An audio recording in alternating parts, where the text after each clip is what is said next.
Topic کیا ہے؟ زندگی میں ناگواریاں آئیں گی، ان ناگواریوں کے جواب میں آپ یا تو ریئیکٹ کریں گے یا برداشت کریں گے۔ اگر آپ نے ریئیکٹ کیا تو معاملہ بڑھے گا، اور آپ نے برداشت کیا تو معاملہ وہیں ختم ہو جائے گا۔ لیکن یہ برداشت کرنا جو ہے یہ آسان نہیں ہے۔ تو آپ کے سامنے دو آپشن ہیں، جو ہی ناگواری کسی کی طرف سے پیش آ گئی ہمارے سامنے آپشن دو ہے، یا تو ہم اپنے آپ کو پیسیں گے، برداشت کریں گے، جھیلیں گے، چپ ہیں، تو لڑے اپنے آپ سے، اندر سے جذبات ہیں کچھ کرو، اور ہم کہہ رہے ہیں نہیں کچھ نہیں کرنا ہے، اندر سے غصہ ہے کچھ کرو، اس میں پھر اندر سے فلسفہ بھی آئے گا، ہم کوئی بے غیرت تھوڑا ہی ہیں، ہم کوئی گرے پڑے تھوڑا ہی ہیں، ہم اینٹ کا جواب پتھر سے دیں گے، لوگوں نے کیا سمجھ رکھا ہے ہم بھی کچھ ہیں، یہ اندر سے جذبات ابھریں گے، اور یہ جذبات جو انسان کو بھڑکائیں گے۔ لیکن یہاں سے آ کر کہا نہیں چپ رہو، برداشت کرو، غلطی اس کی ہے تب بھی، اپنی ہماری ہے تب بھی، چپ رہو برداشت کرو۔ اگر یہ برداشت کرنا سیکھ لیا تو نتیجہ کیا ہوگا؟ نمبر ایک، لڑے اپنے آپ سے، لڑنا یا اس سے ہے یا اپنے آپ سے، دو میں سے لڑنا ہے۔ اپنے آپ سے لڑے تو برداشت کرنا پڑا، اور اگر اس سے لڑے تو اپنا غصہ نکل گیا، لیکن آگے معاملہ نہیں معلوم کہاں پہنچے گا۔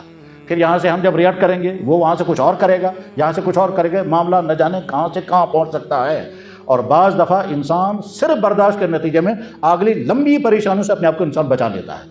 وقتی طور پر آپ نے تلخی برداشت کی، مستقبل کی بہت ساری تلخیوں سے اپنے آپ کو بچا لیا۔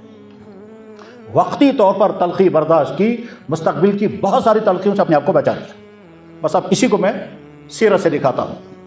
جناب رسول اکرم صلی اللہ علیہ وسلم مدینہ شریف سے مکہ مکرمہ آ رہے ہیں عمرہ کرنے کی نیت سے۔ آپ کے علم میں تھا کہ شاید مکے والے ہمیں مکے شہر میں داخل نہیں ہونے دیں گے، لیکن چونکہ ہم نے خواب دیکھا ہے لہذا جائیں گے۔ چنانچہ اللہ کے نبی علیہ السلام مکہ کے قریب حدیبیہ کے مقام پر پہنچے، جو 10-12 کلومیٹر کے فاصلے پر ہے۔ مکے والوں کو پتہ چل چکا تھا کہ مدینے والے عمرہ کرنے کی نیت سے آئے ہیں، ہم ان کو اندر نہیں آنے دیں گے۔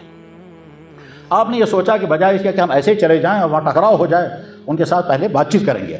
چنانچہ سفارت شروع ہو گئی، افراد بھیجنے شروع کیے تاکہ ان کو سمجھائیں۔ اسی میں حضرت عثمان غنی رضی اللہ عنہ کو بھی بھیجا گیا تاکہ ان کو جا کے سمجھائیں کہ بھائی دیکھو لڑائی کا کوئی مسئلہ نہیں ہے، لڑائی تو وہاں چل رہی ہے جہاں چل رہی ہے، وہ تو جنگ بدر بھی ہوئی ہے، جنگ احد بھی ہوئی ہے، جنگ خندق بھی ہوئی ہے، جنگیں چل رہی ہیں۔ اس وقت ہم صرف عمرہ کرنے کے ارادے سے آئے ہیں، ہم کھانے کا بار جائیں گے، عمرہ کریں گے اور واپس نکل جائیں گے، اس لیے آپ راستے میں مت آؤ۔ مکے والوں نے کہا یہ ہماری تو ناک کٹے گی، آپ کو کیسے ہم آنے دیں گے؟ مکہ ہمارا، کھانا کعبہ ہمارا۔ یہ غلط کہنا تھا ان کا، لہذا ہم نہیں آنے دیں گے، ہماری شان کے خلاف ہے یہ برداشت، اور اگر آنا کی کوشش کی تو یہاں سے تلواریں سامنے آئیں گی۔ یعنی آپ ہوں گے احرام میں، اور احرام میں بال نہیں کاٹ سکتے، احرام میں ناخن نہیں کاٹ سکتے، تو حملہ کیسے کریں گے یا دفاع کیسے کریں گے؟ اور یہاں سے تلواریں سامنے آئیں گی، تو آپ احرام کی حالت میں ہوں گے جہاں سے تلواریں سامنے آئیں گی، لہذا یہ غلطی مت کریں، آگے بتائیں۔ اب اللہ کے نبی اعظم کو سمجھانے کی پوری کوشش کر رہے ہیں، لیکن وہ نہیں مانے۔ حضرت عثمان غنی کو بھیجا گیا، انہوں نے وہاں لمبی سریب حدیبیہ کا واقعہ بہت مفصل واقعہ ہے، مجھے اس میں سے ایک نقطہ بتانا ہے۔ مکے والوں نے سوچا کہ بھائی ہم ان کو روکیں یہ بھی ٹھیک نہیں ہے، کیونکہ تمام اقوام اگر آ رہی ہیں، تمام قبائل اگر یہاں آ رہے ہیں، ہر ملک کے لوگ اگر خانہ کعبہ آ رہے ہیں تو ان کو بھی آنے کا حق ہے۔ جب ہم کسی اور کو نہیں روکتے تو ان کو کیوں روکیں گے؟ دوسرے لوگ آتے ہیں اپنی مرضی کے مطابق، کیا کیا وہ عمرے کرتے ہوں گے وہ کرتے ہوں گے، یہ بھی آئیں گے تو کیوں روکیں گے ہم انہیں؟ لیکن ساتھ میں جو ان کو ضد تھی، جو نفرت تھی، جو اناد تھا، وہ کہتا تھا نہیں سوال ہی نہیں پیدا ہوتا، ہم ان کو آنے دیں گے۔ اس مخمصے میں تھے۔ اس بیچ میں صورتحال یہ ہو گئی کہ حضرت عثمان غنی کے متعلق غلط خبر مشہور ہو گئی کہ انہوں نے مکے والوں کو شہید کر دیا۔ تو اللہ کے نبی علیہ السلام نے جو ہی سنا کہ عثمان جن کو میں نے بھیجا تھا سمجھانے کے لیے انہوں نے ان کو شہید کر دیا، تو اللہ کے نبی علیہ السلام نے صحابہ کرام کو جمع کیا، فرمایا بھائی دیکھو اگر یہ بات صحیح ہوئی کہ عثمان کو انہیں شہید کر دیا ہوگا، پھر عہد کرو، پھر تو موت و زندگی کا فیصلہ ہوگا، پھر یا وہ رہیں گے یا ہم رہیں گے، اور واپس نہیں جائیں گے جب لاشیں گریں، یعنی عہد تو بیعت ہو گئی موت پر۔ مکے والوں نے جب سنا کہ یہ تو ایسی بیعت ہو گئی وہاں، انہوں نے تو ایسا طے کر لیا کہ اب جائیں گے نہیں ہم واپس کسی حال میں، اگر عثمان کو انہوں نے شہید کر دیا ہوگا تو خانہ کعبہ میں خون گرے گا ہماری وجہ سے، تو تھوڑے پریشان ہو گئے۔ انہوں نے کہا بھائی کوئی بات ہونی چاہیے۔ چنانچہ وہاں سے ایک وفد آیا، پھر دوسرا وفد آیا، پھر تیسرا وفد آیا، آتے گئے گفتگو ہوتے، بہرحال آخر میں نتیجہ کہاں پہنچا کہ مکے والوں کی طرف سے جو ڈیلیگیشن آیا اس کا سربراہ تھا، اس کا نام تھا سہیل ابن عمرو۔ تو بات چیت کے دوران اللہ کے نبی نے فرمایا دیکھو بھائی ہم عمرے کے ارادے سے آئے ہیں، احرام باندھ کر آئے، واپس نہیں جا سکتے، تم لوگ کہتے ہو ہم کسی حال میں اندر آنے نہیں دیں گے، تو حل کیا نکلے گا اس کا؟ بہذا اس گفتگو میں آپ نے فرمایا ایک کام کرتے ہیں، تمہاری اور ہماری جو جنگ چل رہی ہے جنگ ہم ختم کر دیں۔ انہوں نے کہا ہاں بہت اچھا ہے، لیکن آپ اس سال واپس جائیں تاکہ ہماری ناک رہے، ہم کہہ سکیں ہم نے آنے نہیں دیا، اگلے سال آپ آ جائیے۔ اور جنگ ہم بند کر دیتے ہیں۔ اللہ کے نبی نے سوچا، انہوں نے کہا ٹھیک ہے چلو صاحب ہم یہاں سے واپس جائیں گے۔ جو ہی صحابہ کرام نے یہ سنا کہ حضور واپس جانے کا فیصلہ کر رہے ہیں یہیں سے، ان کے تو خواب بکھر گئے۔ وہ تو چاہ رہے تھے ہم کسی طرح سے کعبے پہنچے، اور اللہ کے نبی فیصلہ کر رہے ہیں کہ ہاں صاحب ہم یہیں سے واپس چلے جائیں گے، اگلے سال آئیں گے، لیکن جنگ بند کریں گے 10 سال کے لیے۔ بہرحال لمبی گفتگو ہونے کے بعد آخر میں طے ہو گیا، کیا صاحب جنگ بند 10 سال کے لیے ایگریمنٹ کرتے ہیں، معاہدہ کرتے ہیں، نا جنگ معاہدہ۔ آپ اس سال واپس جائیں گے، آپ قربانی کے جانور لے کر آئیں یہیں ذبح کر دیں، اگلے سال آپ عمرہ کرنے کے لیے آئیں گے۔ تو اسی پر معاہدہ، اور بھی چند دفعات تھی۔ صحابہ کرام میں سے کسی کا ذہن آمادہ نہیں تھا اس کے لیے، لیکن حضور کے سامنے بات بھی نہیں کر سکتے تھے۔ بہرحال یہ سلسلہ چل رہا تھا۔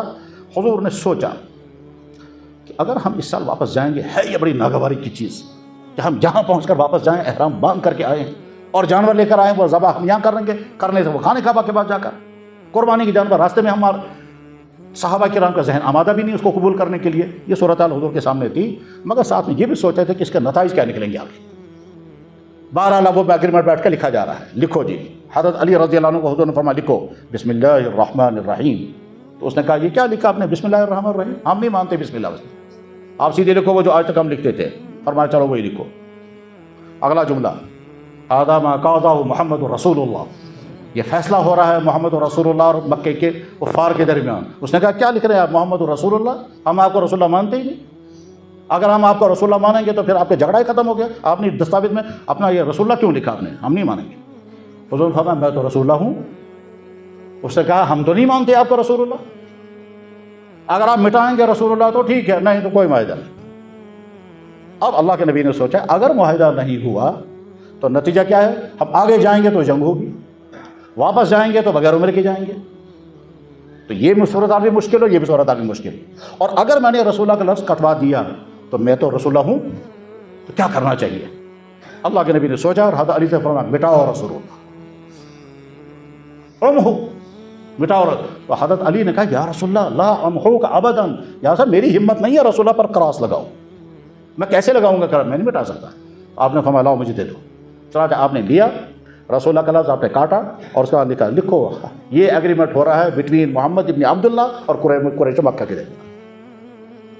اگر اللہ کے نبی علیہ السلام اس وقت یہ کہتے کچھ بھی ہو جائے رسول اللہ نہیں کٹے گا، تو نہ وہ کہتا ہے معاہدہ نہیں ہوگا، معاہدہ نہیں ہوگا تو جنگ بند نہ ہوتی، جنگ بند نہیں ہوتی تو یا تو یہیں سے واپس جائیں گے تو احرام باندھے بغیر، اور وہ خوش ہو جاتے ہم نے واپس کر دیا، اور آگے جاتے تو جنگ ہوتی، اور آگے جاتے جنگ ہوتی، نہیں معلوم ہے کون کون شہید ہو جاتا، عمرہ ہو پاتا نہیں ہو پاتا، اللہ کے نبی کو کیا تکلیف پہنچتی کیا نہ ہوتا، کچھ نہیں معلوم۔